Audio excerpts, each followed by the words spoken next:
The certified letter came on a Tuesday, right as I was pulling up to my driveway in Colorado Springs after dropping my kids off at school. And the moment I saw that official HOA letterhead, my stomach dropped like a stone.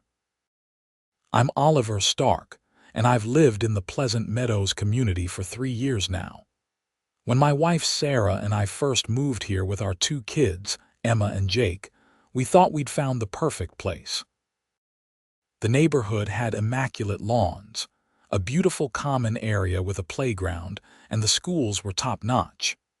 What we didn't realize was that we'd also signed up for a never-ending battle with the most controlling HOA board I could have ever imagined. The letter was brief and to the point. I was being fined $250 for unauthorized use of the common area, specifically for allowing my children to make snow angels in the open field behind the playground. The violation was dated from 3 days ago, Sunday afternoon, when we'd had that beautiful snowfall that blanketed everything in about 6 inches of fresh powder. I stood in my driveway, reading and rereading the letter, trying to make sense of it. The common area was meant for residents to use. That was the whole point of having common areas. I'd seen kids playing there countless times, families having picnics, people walking their dogs. But apparently, snow angels were where the HOA drew the line. I pulled out my phone and called my wife immediately. "You're not going to believe this," I said when she picked up. Sarah was at work at Memorial Hospital where she worked as a nurse. I could hear the typical background noise of her unit. "What's wrong?" "The HOA just fined us $250. For what?" "For letting the kids make snow angels in the common area last Sunday." There was a long pause. "You're joking." "I wish I was. I'm holding the letter right now." "That's insane. Everyone uses that area. We pay HOA fees specifically so we can use those spaces." "I know.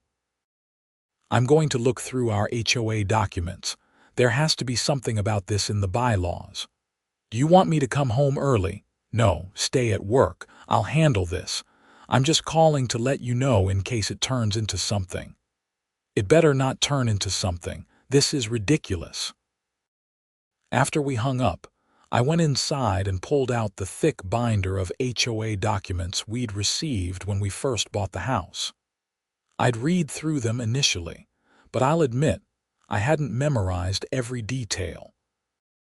Most of it seemed like standard stuff about maintaining your property, no loud parties after 10, keeping your lawn neat. Basic neighborhood rules. I flipped through page after page until I found the section on common areas. According to the bylaws, all common areas were designated for resident use and enjoyment. The document specifically mentioned that families could use these spaces for recreational activities. There was even a subsection titled Children's Activities Policy that outlined how the HOA encouraged outdoor play and family activities in designated common spaces. I grabbed a highlighter and marked the relevant passages. The Children's Activities Policy was pretty clear. It stated that children's outdoor activities, including but not limited to running, playing games, seasonal activities, and general recreation, were permitted and encouraged in the common area field, as long as they didn't damage property or disturb other residents in a significant manner. Making snow angels was literally a seasonal activity. There was no way they could fine me for this. I decided to drive straight to the HOA office, which was located in a small building near the front entrance of our subdivision. The office was only open 3 days a week, and Tuesday happened to be one of those days. When I walked in, a middle-aged woman with short brown hair and reading glasses looked up from her desk. "Can I help you?" she asked. "I'm here to speak with someone about a fine I received." "My name is Oliver Stark. I live at 2847 Meadowview Drive." She typed something into her computer. "Ah yes, the snow angel incident. The way she said it made it sound like I'd committed some heinous crime. Yes, that one. I've reviewed the HOA bylaws and I don't understand why I'm being fined. The Children's Activities Policy specifically allows for seasonal activities in the common area. One moment, let me get Patricia. She's the board president and handles these matters. My heart sank. Patricia Cunningham. I'd met her exactly twice, both times at mandatory HOA meetings. She was the epitome of everything you'd expect from an overzealous HOA president. Mid-50s, perfectly coiffed blonde hair, designer clothes even for casual meetings, and an attitude that suggested she viewed the neighborhood as her personal kingdom. Patricia emerged from a back office, carrying a tablet and wearing what I can only describe as a power suit completely inappropriate for a Tuesday morning at a suburban HOA office. She looked me up and down before speaking. "Mr. Stark, I assume you're here about your fine." "Yes, I am. I don't understand why I'm being fined for my kids making snow angels. According to the bylaws, children's seasonal activities are specifically allowed in the common area." Patricia tapped on her tablet a few times. "The fine isn't for children's activities. It's for disturbing the natural aesthetic of the common area during winter months." Disturbing the aesthetic. They were making snow angels, in snow, which melts. The common area is maintained to provide a serene, undisturbed view for all residents. When your children were rolling around in the snow, they created unsightly disturbances in what should have been a pristine winter landscape. I stared at her, waiting for her to crack a smile or give some indication she was joking. She didn't. "You're seriously telling me that you're fining me because the snow didn't look perfect enough after my kids played in it?" "The HOA has standards, Mr. Stark. Those standards apply year-round, regardless of weather conditions. Show me where in the bylaws it says that." She tapped her tablet again. Section 7, subsection 4, paragraph 3. All common areas shall be maintained in a condition that reflects the community's commitment to aesthetic excellence, and shall not be altered or disturbed in ways that diminish their visual appeal. That's about maintenance. That's about the HOA's responsibility to keep the grass mowed and the trees trimmed. It's not about kids playing. I disagree with your interpretation. Then let me point you to the Children's Activities Policy, which explicitly allows for seasonal activities. Snow angels are a seasonal winter activity. Patricia's expression hardened. "Mr. Stark, the board has made its decision. You have 30 days to pay the fine or it will increase to $500 plus interest." "This is absurd. I'm not paying a fine for my kids playing in the snow." "Then I suggest you attend the next board meeting and present your case. Until the board votes to overturn the fine, it stands." "When's the next meeting?" 3 weeks from Thursday." I left the office fuming. 3 weeks. They wanted me to wait 3 weeks to dispute a completely bogus fine. And in the meantime, the threat of it doubling hung over my head. When I got home, I did what any reasonable person would do in 2025. I posted about it on social media. I kept it vague, not naming the HOA or community specifically, just venting about the absurdity of being fined for my kids making snow angels. Within an hour, I had dozens of comments from friends and acquaintances expressing shock and outrage. One comment caught my attention. It was from my old college buddy Marcus, who now worked as a real estate attorney in Denver. "Dude, call me. This sounds illegal. HOAs can't contradict their own bylaws. If they have a policy allowing kids' activities, they can't fine you for a kid's activity." I called him immediately. Marcus listened to the whole story, occasionally asking questions about specific wording in the bylaws. When I finished, he let out a low whistle. "Okay, so here's the deal. You're absolutely right. They can't have a policy that explicitly allows children's seasonal activities and then fine you for a children's seasonal activity. That's contradictory enforcement and it won't hold up if challenged. So what do I do? First, write a formal dispute letter. Reference both the children's activities policy and the specific clause they're trying to use against you. Point out the contradiction. Send it certified mail so you have proof they received it. And if that doesn't work, then you go to the board meeting and make your case. If they still won't budge, you can take them to small claims court. Based on what you've told me, you'd almost certainly win. The judge would see this as overreach and contradictory policy enforcement. This is insane. I shouldn't have to go to court because my kids made snow angels. I know, man, but HOAs can be crazy. The good news is that when they're this unreasonable, they usually back down once they realize you're serious about fighting it. Most people just pay the fines because it's easier, so HOAs get away with this stuff. When someone actually challenges them, they often cave. I spent the rest of the afternoon crafting the most professional, legally sound dispute letter I could manage.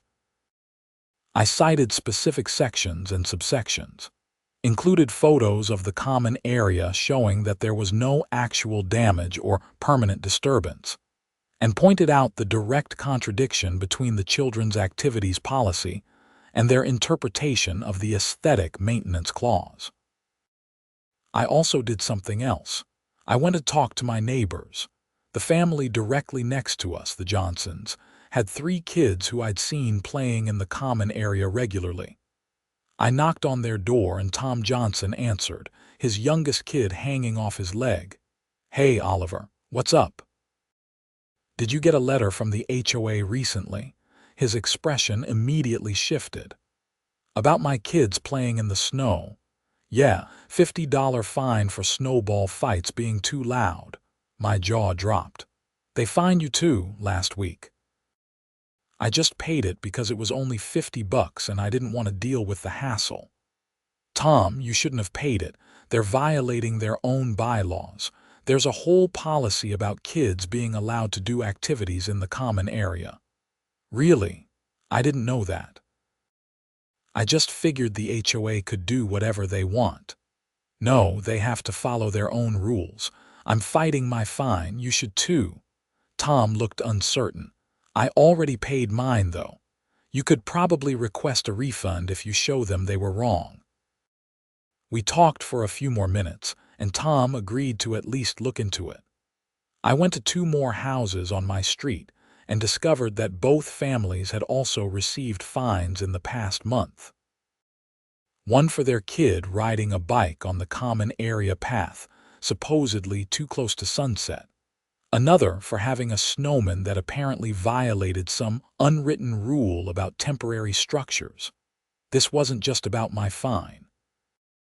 Patricia and the HOA board were on some kind of power trip, issuing fines left and right for increasingly ridiculous violations. That evening, I created a private Facebook group for our neighborhood and started inviting everyone I knew in the community. I posted about the fines, about the contradictory policies, about the need to push back against overreach. Within 2 days, over 60 families had joined the group, and stories started flooding in. The HOA had fined someone for having their garage door open past 8 p.m. Someone else got fined because their Christmas lights were the wrong shade of white. Another family was fined because their 6-year-old drew on their driveway with chalk, which apparently violated a rule about exterior decorations requiring approval. The Facebook group became a repository of HOA horror stories, and as people shared their experiences, a pattern emerged. Almost all of the fines had started about 4 months ago, right around when Patricia Cunningham became board president. Before that, the HOA had been relatively reasonable. But Patricia had clearly decided to turn Pleasant Meadows into her personal fiefdom. The board meeting was scheduled for a Thursday evening at 7 p.m. The meetings were held in the community clubhouse, a building that was technically for resident use, but had been essentially commandeered by the HOA for their purposes. I spent the 3 weeks preparing, gathering documentation, talking to neighbors, and building my case. Sarah was fully supportive, though she was worried about potential retaliation. What if they start targeting us more after you make a scene at the meeting? Then we document everything and take them to court if we have to. We can't just let them bully us, and it's not just about us anymore. Half the neighborhood is dealing with this. The night of the meeting, I arrived 15 minutes early. The clubhouse had a main room with several tables set up in rows facing a head table where the board members sat. I'd been to these meetings before, and they usually had maybe 10 or 15 residents in attendance. Tonight, there were at least 50 people crowded into the room. Patricia walked in at exactly 7 p.m., flanked by the other 4 board members. Her expression when she saw the crowd was priceless. Her eyes widened, then narrowed, and I saw her jaw tighten. She took her seat at the center of the head table. To her right was Dennis Fletcher, the vice president, a quiet man in his 60s who I'd never heard speak at meetings. To her left was Marjorie Winters, the treasurer, another middle-aged woman who seemed to exist solely to nod along with whatever Patricia said. The other 2 board members, Kevin Hart and Lisa Morrison, filled out the remaining seats. Patricia banged a gavel on the table. This meeting of the Pleasant Meadows HOA board will now come to order. I see we have quite a turnout tonight. Someone in the back yelled, "Yeah, because you're fining everyone for breathing." A murmur of agreement rippled through the crowd. Patricia's face flushed red. "Order. We will have order at this meeting. There is a process for addressing concerns. We will go through the regular agenda first, and then we'll open the floor for resident comments." The regular agenda was mind-numbingly boring. Budget discussions, landscaping contract renewals, pool maintenance schedules. Patricia dragged it out, clearly hoping people would leave. But everyone stayed. The room got warmer as bodies packed in, the air growing thick with tension and anticipation. Finally, after 45 minutes, Patricia announced, "We'll now open the floor for resident comments. Each person will have 3 minutes. Please state your name and address before speaking." Hands shot up around the room. Patricia's eyes scanned the crowd and deliberately skipped over me, calling on a woman near the back I didn't recognize. The woman stood. "My name is Carol Peterson. I live at 3156 Westridge Court. I'm here because I was fined $75 for having a vegetable garden in my backyard that supposedly violated aesthetic standards. My backyard, that you can't see from the street. I've read the bylaws, and there's nothing that prohibits gardens." Patricia shuffled through some papers. "Mrs. Peterson, the issue was that your garden included structures that weren't approved by the Architectural Review Committee. You mean the 4-foot-tall tomato cages, those structures? Any structure requires approval. That's not in the bylaws." "Show me where it says that tomato cages need approval." Patricia's face grew redder. "The board has interpreted the architectural guidelines to include any external structures to maintain consistency across the community. You can't just make up rules that aren't in the bylaws. Your time is up." Next comment. This pattern continued for the next hour. Resident after resident stood up and detailed absurd fines they'd received. Patricia's responses were all variations of the same theme. The board had the authority to interpret the bylaws as they saw fit, and these interpretations supported the fines. Finally, Patricia called on me. "Mr. Stark, 3 minutes." I stood, holding my binder of documentation. "Thank you. I'm here about the $250 fine." I received for allowing my children to make snow angels in the common area. I've thoroughly reviewed the bylaws, and I've found that this fine directly contradicts the HOA's own children's activities policy, which explicitly permits seasonal activities in the common area. I held up my binder. I have documented everything.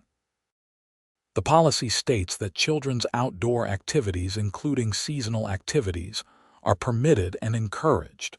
Making snow angels is objectively a seasonal winter activity. The HOA cannot have a policy that allows something and then fine residents for doing that exact thing. Patricia leaned forward. Mr. Stark, as I explained to you at the office, the fine was for disturbing the aesthetic quality of the common area. The aesthetic quality of snow, which melts and reforms every time it snows. You're claiming that temporary impressions in snow violate aesthetic standards. That interpretation is not supported by any reasonable reading of the bylaws, and it directly contradicts your children's activities policy. The board has made its decision. Then the board's decision is illegal. You cannot enforce contradictory policies. I've consulted with a real estate attorney, and I've been advised that this would not hold up under any legal scrutiny. The room erupted in applause and shouts of agreement. Patricia banged her gavel. Order. Mr. Stark, are you threatening legal action against the HOA? I'm not threatening anything. I'm explaining why this fine is unjustified and requesting that it be withdrawn. But if the board refuses to acknowledge its own contradictory enforcement, then yes, I'm prepared to take this to small claims court. Dennis Fletcher, the vice president, leaned over and whispered something to Patricia. She shook her head sharply. Dennis whispered more insistently. Patricia's expression could have curdled milk. The board will take your dispute under advisement, Patricia finally said. We'll review the matter and respond within 10 business days. Thank you. And while you're reviewing it, I suggest you also review all the other fines you've issued in the past 4 months. Because based on what I've heard tonight, there are dozens of residents who have been fined for things that are either explicitly allowed by the bylaws or not prohibited by any written rule. Your time is up, Mr. Stark. Sit down. I sat, but the damage was done. The meeting continued for another 30 minutes, with more residents voicing complaints and demanding answers. Patricia became increasingly flustered, her responses shorter and more defensive. By the end, she abruptly adjourned the meeting without allowing all the raised hands to speak. As people filed out, dozens of neighbors came up to me, thanking me for speaking up, sharing their own stories, asking what they should do about their fines. I told everyone the same thing. Write formal dispute letters, document everything, and don't just pay fines they didn't deserve. A week passed with no response from the HOA. Then another week. On day 11, past their promised 10 business days, I received another letter. This one informed me that my fine had been increased to $500 due to non-payment, plus a $50 late fee. I called Marcus immediately. They're doubling down, I told him. They increased the fine instead of withdrawing it. Okay, so now we go to small claims. I'll help you file the paperwork. This is actually good in a way because now you can sue them not just for the fine but for harassment and contradictory enforcement. You might even get damages. I don't want damages. I just want them to leave me alone and stop abusing their power. I understand, but sometimes the only way to get an HOA to back off is to hit them in their budget. If you win in court, they'll have to pay court costs, and it sets a precedent for all the other residents they've been pushing around. Over the next week, Marcus helped me prepare the small claims paperwork. We kept it simple. I was suing the Pleasant Meadows HOA for $550, the amount of the fine plus late fee, plus court costs, on the grounds of contradictory policy enforcement and overreach of authority. The documents were filed on a Monday. By Wednesday, I received a frantic call from Dennis Fletcher, the vice president. "Mr. Stark, this is Dennis Fletcher from the HOA board. I've just learned that you filed a lawsuit against us." "Yes, I have. After the board increased my fine instead of reviewing it as promised. I want you to know that several of us on the board were not aware that Patricia had increased your fine. She did that unilaterally without a board vote. She can do that." "No, she can't. That's the problem. Patricia has been acting beyond her authority as president. The board president doesn't have the power to issue fines or increase them without a majority board vote. I've been reviewing everything that's happened over the past few months, and I've discovered that Patricia has been issuing fines and making decisions without proper board approval." "So, what are you saying?" "I'm saying that I'm calling for an emergency board meeting. And I'm going to move to rescind your fine and review all other fines issued in the past 4 months. I'm also going to move for Patricia to be removed as president for exceeding her authority." "Dennis, why didn't you do something about this sooner?" There was a long pause. "Honestly, because I didn't pay attention. I trusted Patricia to run things properly. I didn't read through the bylaws carefully. I didn't review her actions. That's on me, and I apologize. But now that I'm aware of what's been happening, I'm taking action." The emergency board meeting was scheduled for the following Tuesday. Once again, the clubhouse was packed. Word had spread through the neighborhood Facebook group that something big was happening. Patricia walked in looking like she was heading to a funeral. Her usual confident demeanor was gone, replaced by a tight, defensive posture. She didn't make eye contact with anyone. Dennis Fletcher took charge of the meeting, which was highly unusual. "This emergency meeting is called to order. We're here to address serious concerns about HOA management and fine enforcement over the past 4 months. Patricia tried to interrupt. As board president, Dennis cut her off. "You have 1 vote, same as the rest of us. And right now, we're discussing your conduct in that role." For the next 30 minutes, Dennis laid out everything he'd discovered. Patricia had been issuing fines without board votes. She'd been interpreting bylaws in ways that directly contradicted written policies. She'd been increasing fines and adding penalties without authorization. She'd even been pocketing some of the fine money instead of depositing it into the HOA account. That last part got everyone's attention. That wasn't just overreach. That was theft. Patricia's face went from red to white. "That's a lie. I've done no such thing." Marjorie Winters, the treasurer, spoke up for the first time in all the meetings I'd attended. Her voice was shaky but determined. "Patricia, I've reviewed the accounts. In the past 4 months, you've collected over $15,000 in fines according to the letters you've sent out. But only $9,000 has been deposited into the HOA account. Where's the other $6,000? There must be some mistake in your accounting. I've triple-checked. I've also spoken with residents who paid fines in cash directly to you. Those payments never made it to the account." The room erupted. Residents were shouting questions, demanding answers. Someone yelled that they should call the police. Dennis banged the gavel. "Order! Everyone, please. We're handling this. Patricia, the board is voting right now to remove you as president effective immediately. All in favor." 4 hands went up. Only Patricia's stayed down. The motion passes. "Patricia, you are no longer board president.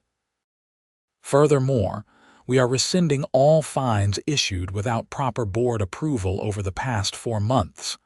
Each affected resident will receive written notification within the week."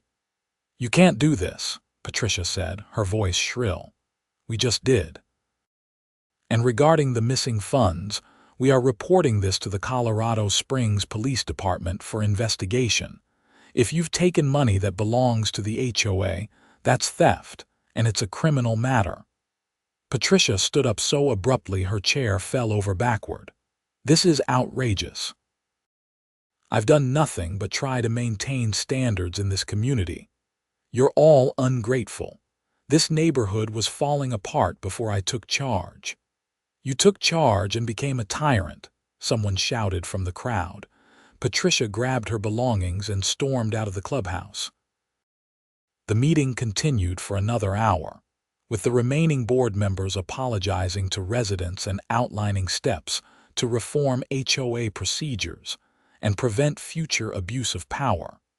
True to their word, I received a letter 4 days later officially rescinding my fine and apologizing for the error. The letter was signed by Dennis Fletcher as interim president. But the story didn't end there. 2 weeks later, I was at home when I saw police cars pull up to Patricia's house, which was just 2 streets over from mine. Through the neighborhood grapevine and the Facebook group, we learned that Patricia had indeed been embezzling HOA funds. It wasn't just the $6,000 from fines. Once investigators dug deeper, they discovered she'd been siphoning money from the HOA account for over a year, totaling nearly $30,000. She'd been using it for personal expenses, home renovations, shopping trips. She'd been clever about it, taking small amounts that wouldn't trigger immediate red flags, but the fines had made her greedy. When she started pocketing fine money on top of her regular embezzlement, the discrepancies became too obvious to hide. Patricia was arrested and charged with theft and embezzlement. The case moved through the court system over the following months. I ended up having to give a deposition about the fines and the board meetings, as did dozens of other residents. The trial took place in El Paso County Court that summer. Patricia's defense tried to argue that there had been accounting errors, that she'd made mistakes, but hadn't intentionally stolen anything. The prosecution brought in Marjorie Winters, who'd done a meticulous job documenting every missing dollar, every cash payment that hadn't been deposited, every suspicious withdrawal. The jury deliberated for less than 3 hours. Patricia Cunningham was found guilty on multiple counts of theft and embezzlement. The judge sentenced her to 3 years in prison and ordered her to pay full restitution to the HOA, plus penalties. In the wake of Patricia's arrest and conviction, the Pleasant Meadows HOA underwent major reforms. Dennis Fletcher, who'd become permanent board president after a community vote, worked with residents to rewrite many of the bylaws to make them clearer and to include stronger oversight mechanisms to prevent future abuse. We implemented term limits for board members. We required monthly financial reports to be posted publicly. We established a resident committee that reviewed any proposed fines before they could be issued. We made sure that board decisions required unanimous or supermajority votes for significant actions. The community actually came together through the whole ordeal. That Facebook group I'd created evolved into a genuine neighborhood association separate from the HOA, where people organized community events, helped each other out, and kept watch over HOA activities to ensure accountability. My kids, Emma and Jake, never knew the full extent of what happened. They just knew that one day they were making snow angels, and then Dad had to go to a bunch of boring meetings. When the next snow came the following winter, they were out in the common area again, making snow angels, having snowball fights, building snowmen. This time, there were no fines.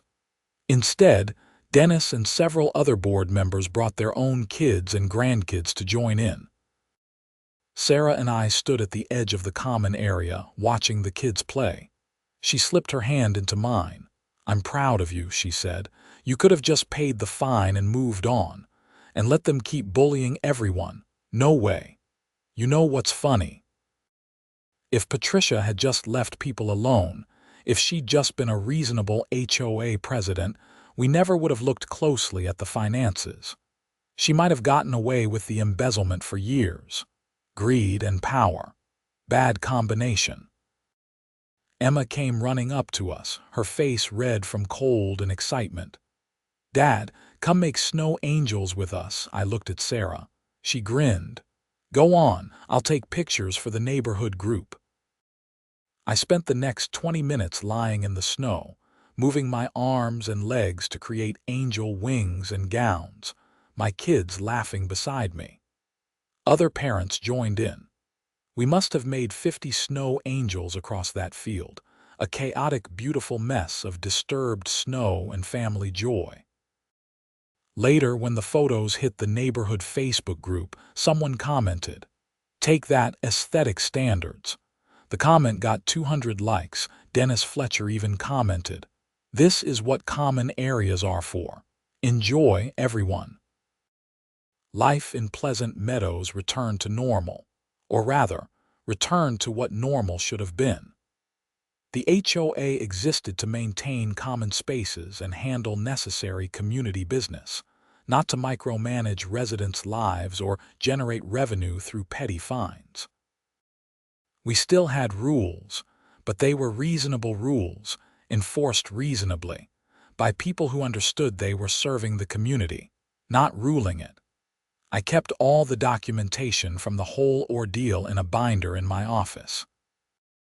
Every now and then, someone new to the neighborhood would hear about what happened and want to know the full story. I'd pull out that binder and walk them through it, partly as history, partly as a warning. HOAs only have the power residents allow them to have, and the moment residents stop paying attention, the moment they just accept whatever the board says without question, that's when abuse can flourish. The case became somewhat famous in HOA reform circles. Marcus, my attorney friend, told me that people cited it at HOA seminars and in legal discussions about HOA oversight. The Snow Angels case became shorthand for HOA overreach and the importance of resident activism. I never expected any of that when I got that first letter. I just wanted my kids to play in the snow without being fined. But sometimes standing up for a simple thing, a small thing, a thing that shouldn't even require standing up for, becomes something larger. On Emma's birthday that year, she asked if we could have her party at the common area. It was a Saturday in May, perfect weather. We set up tables and decorations, and kids ran wild across the same field where we'd made those controversial snow angels months earlier. Dennis stopped by with a birthday card and a gift card for Emma. He pulled me aside while the kids played. "I wanted to thank you again," he said, "for pushing back. I've been on this board for 6 years and I'd gotten complacent. I'd stopped paying attention. What Patricia did, that's partly on me for not being vigilant. You made it right when it mattered. Still, if you hadn't fought that fine, if you hadn't made noise at that board meeting, who knows how long it would have gone on. She might have drained the entire HOA reserve fund." How's the HOA doing financially now? After having to pay back residents and losing all that money? Actually, we're doing okay. The restitution payments from Patricia are coming in through a court-ordered payment plan. And honestly, now that we're not spending time and money on ridiculous fine enforcement, we're running more efficiently. We even have enough in the budget to renovate the playground next year. The playground renovation happened the following spring. The HOA board actually did something unusual. They asked the kids what they wanted. Emma and Jake participated in a community meeting where children drew pictures of their dream playground. The final design incorporated many of their ideas. I never thought I'd say this, but I actually started to appreciate the HOA. Not what it had been under Patricia, but what it became afterward. When an HOA functions properly, when it's run by people who genuinely care about the community rather than power and control, it can be a positive force. It can maintain property values while also fostering community, enforce reasonable standards while also allowing people to live their lives. That's the thing about HOAs that people don't always understand. They're not inherently good or bad. They're tools, and like any tool, everything depends on who's wielding them and for what purpose. In the wrong hands, an HOA becomes a weapon of harassment and control. In the right hands, it becomes a means of maintaining a community and protecting everyone's interests. The legal proceedings finally concluded 18 months after that first letter arrived. Patricia had served her time, paid her restitution, and been released from prison. I heard through the grapevine that she'd moved out of Colorado entirely, relocating to Arizona to live with family. I never saw her again. The neighborhood slowly forgot about the drama, at least the day-to-day intensity of it. It became part of our community's story, the time when the HOA went rogue and the residents fought back. New families moved in, heard the tale, and often commented that they were glad it was over. But I made sure Emma and Jake understood what happened in age-appropriate terms. I wanted them to learn that standing up for what's right matters, even when it's difficult, even when it's over something as simple as making snow angels. I wanted them to know that rules are important, but so is questioning rules that don't make sense. One winter evening, about 2 years after everything had settled, I was in my office working when Jake came in. He was 9 now, getting tall and lanky. "Dad, can I ask you something?" "Of course, buddy. What's up?" Some kids at school were talking about HOAs. They said HOAs are evil and ruin everything, but we have an HOA and it's not evil now. I turned away from my computer to face him. "You're right. Our HOA isn't evil. It's run by good people now who want to help the neighborhood, not control it. But it used to be bad, right?" "Because of that lady?" "Yeah, it used to be bad. Patricia wasn't evil exactly, but she wanted too much power and she did things that were wrong. She forgot that being in charge means serving other people, not bossing them around." "Is that why you had to go to all those meetings?"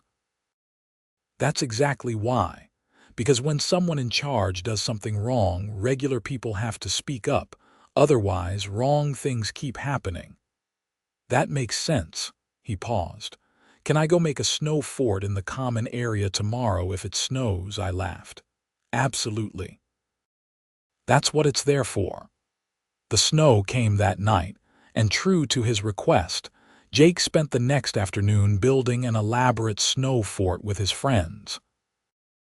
I watched from our back window, remembering the certified letter, the confrontation with Patricia, the packed board meetings, the legal proceedings. All of that, ultimately, so kids could do what kids should do: play. Sarah came up behind me, wrapping her arms around my waist. "You're being contemplative. Just thinking about how much has changed, for the better, definitely for the better." She rested her head against my shoulder. "You know what I realized the other day? We never actually considered moving. Even at the worst of it, when Patricia was targeting us and the fines were piling up, we never talked about just selling the house and leaving." She was right. We hadn't. I guess because this is home, and you don't abandon your home because of one person, even if that person has power. You fight for it. You fight for it, I agreed. That winter marked 3 years since the Snow Angel incident. The neighborhood held its annual winter party in the clubhouse, a tradition that had started before Patricia's reign and been revived afterward. People brought food, kids played games, adults caught up on gossip and plans. Dennis Fletcher stood up at one point to make an announcement. "Before we continue the festivities, I wanted to take a moment to acknowledge something. 3 years ago, our HOA went through a difficult period. We had leadership that forgot what leadership means. We had someone in power who abused that power. And we had residents, particularly Oliver Stark, who stood up and said no, who fought back, who reminded us that we have a voice and a choice in how our community is run. He raised his glass. This is a toast to active citizenship, to holding leaders accountable, and to snow angels. Everyone laughed and raised their glasses. Emma tugged on my sleeve. Dad, why are people toasting snow angels? It's a long story, sweetheart. Can you tell me? So I did. I told her about the letter, about the fine, about fighting back. I told her about how important it is to stand up for what's right, even over small things, especially over small things, because small things often represent bigger principles. She listened intently, her young face serious. When I finished, she said, "So we can make snow angels because you didn't let that mean lady win." Basically, yes. Good, I like snow angels. Me too, kid, me too. The HOA board that emerged from the ashes of Patricia's administration proved to be one of the most effective and community-minded boards Pleasant Meadows had ever had. They focused on real issues: maintaining infrastructure, organizing community events, managing the budget transparently. They stopped treating residents like subjects and started treating them like stakeholders. Property values in our neighborhood actually increased over the following years, not because of strict aesthetic enforcement, but because people genuinely wanted to live in a community that was well-managed, friendly, and balanced. The horror stories from Patricia's era became selling points in reverse. Potential buyers heard about the reforms and were impressed that the community had taken action. I even ended up joining the board myself, though not until 5 years had passed. Sarah had pushed me to do it.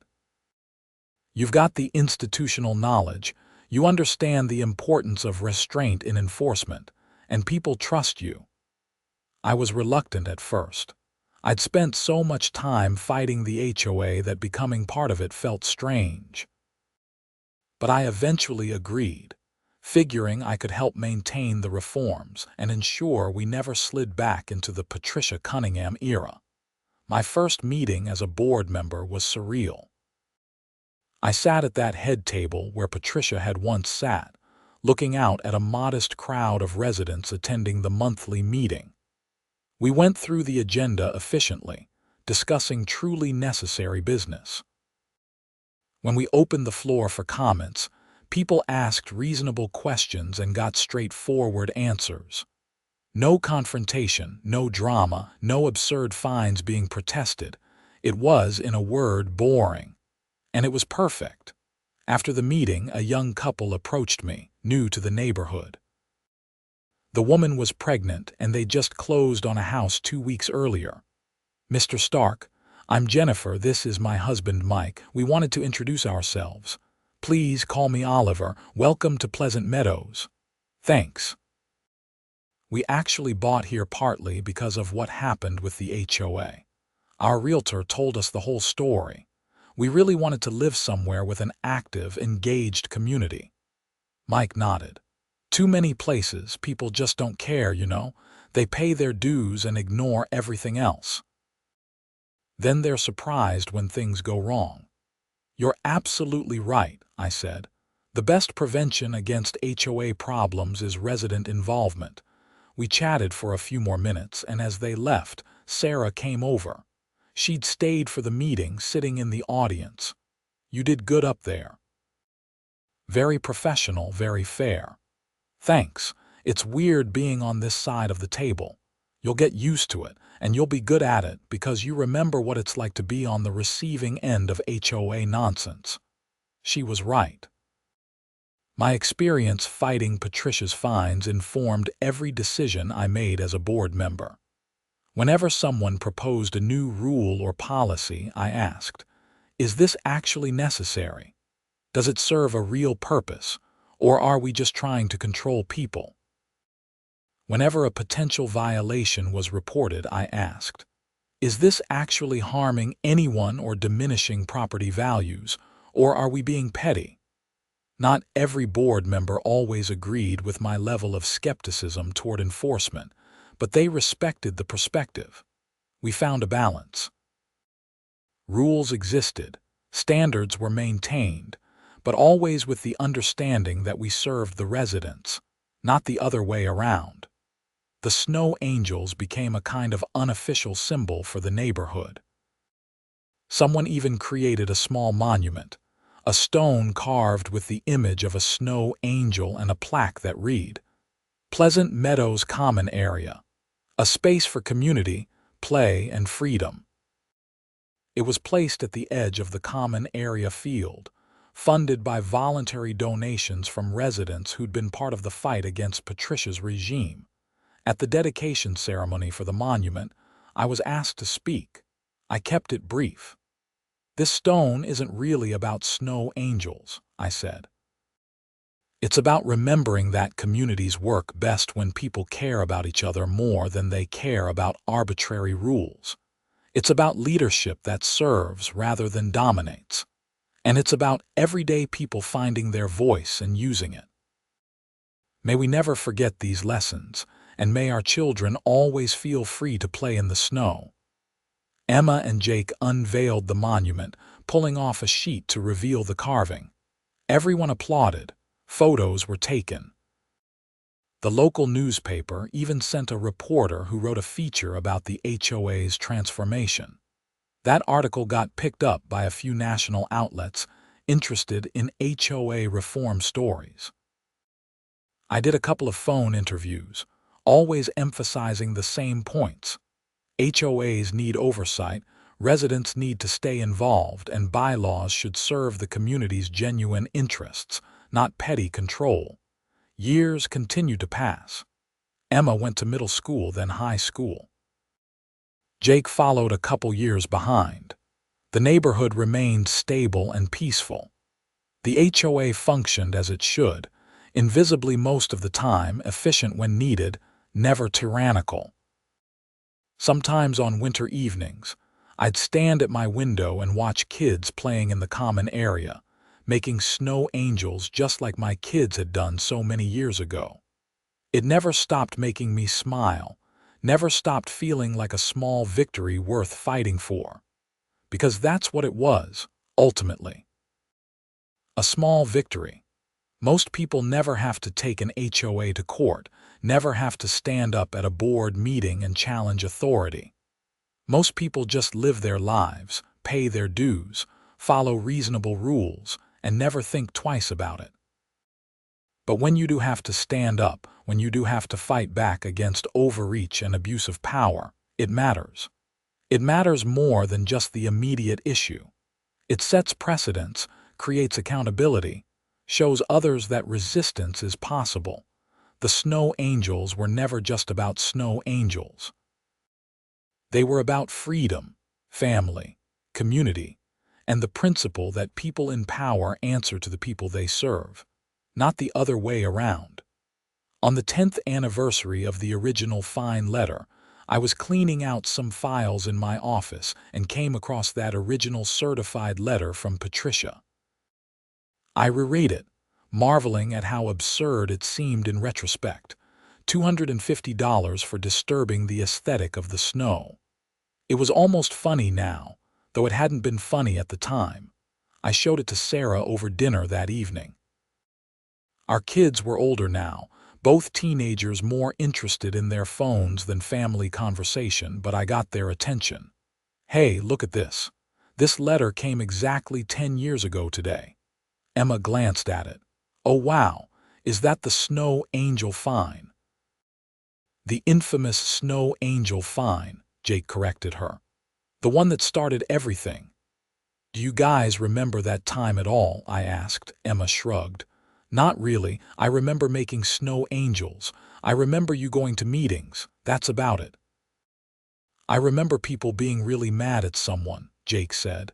"And I remember later, after things got better, you explained why it mattered." "Does it still make sense to you, why it mattered?" He thought about it. "Yeah." Because if you just paid the fine, that lady would have kept doing worse stuff. Standing up stopped her. That's exactly right. Sarah smiled at me across the table. They learned the right lesson, I hope so. That conversation stayed with me.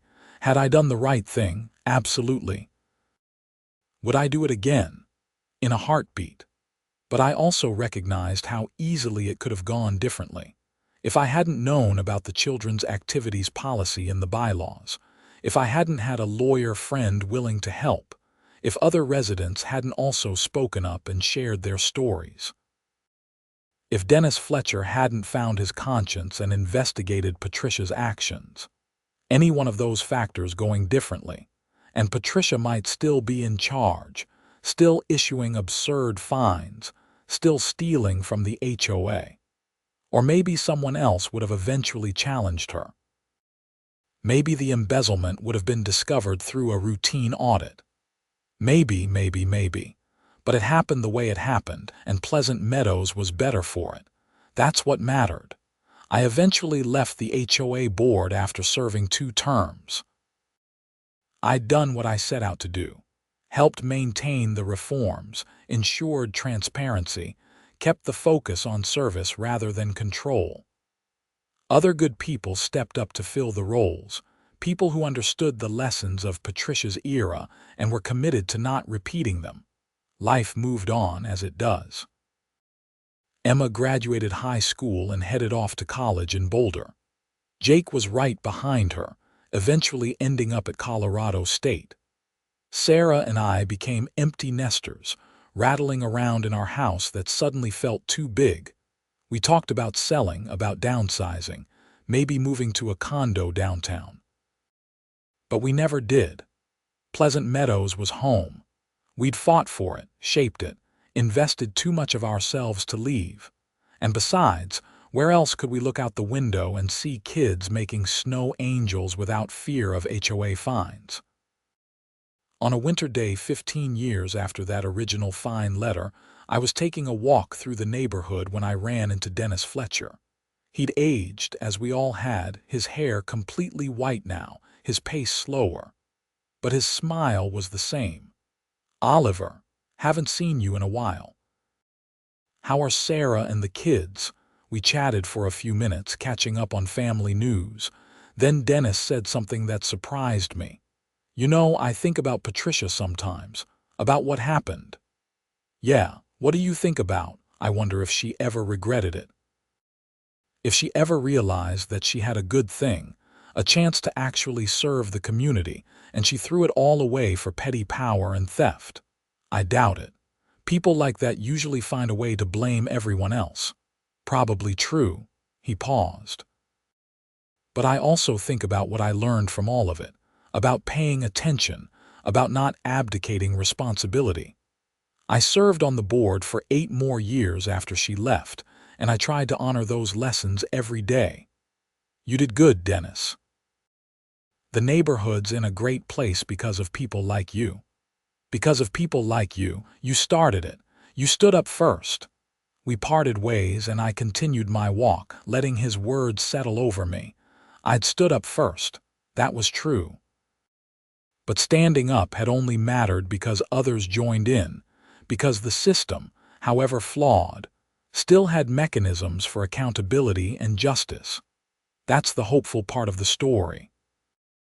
Despite all the power Patricia had accumulated, despite all the ways she'd twisted rules and intimidated residents, in the end, the system worked.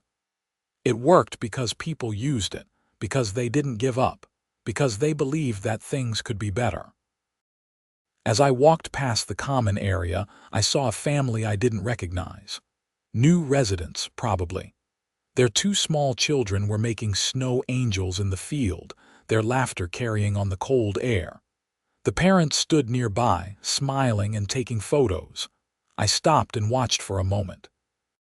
The dad noticed me and waved. "Beautiful day for it, sure is," I called back. "That's what this space is for. We just moved here a few months ago. Everyone told us this is a great neighborhood. Friendly HOA, active community. We're really happy here." "Good," I said. "That's good." I walked on, but I kept thinking about what he'd said. A friendly HOA.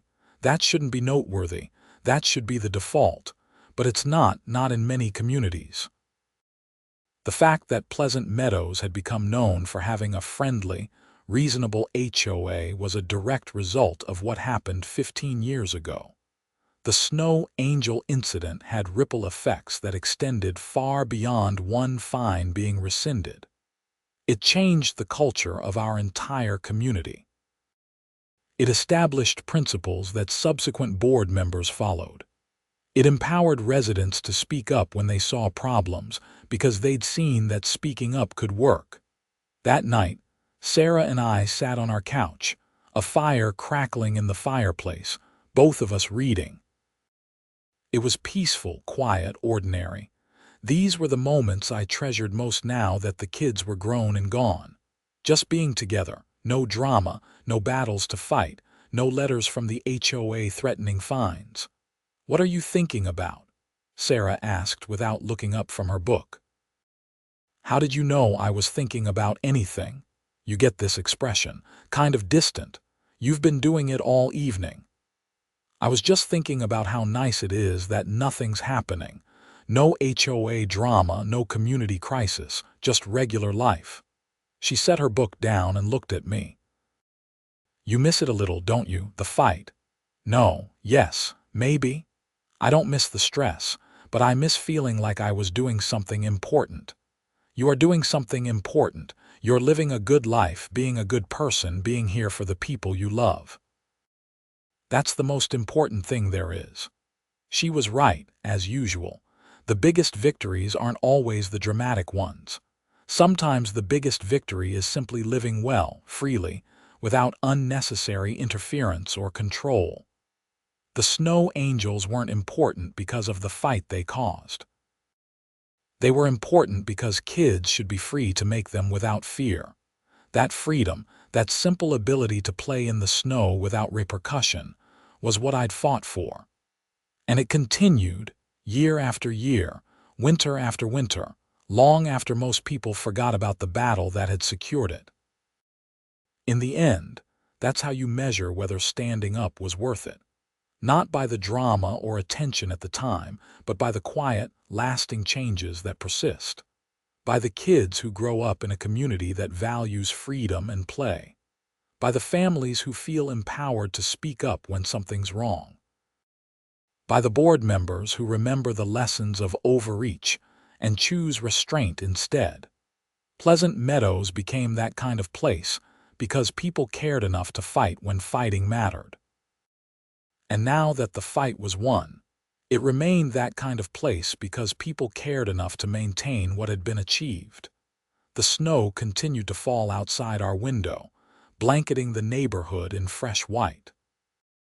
Somewhere out there, probably right now, kids were planning the snow angels they'd make tomorrow. They didn't know about Patricia Cunningham. They didn't know about fines and bylaws and board meetings. They just knew they lived in a neighborhood where they could play in the snow. And really, that's all that mattered.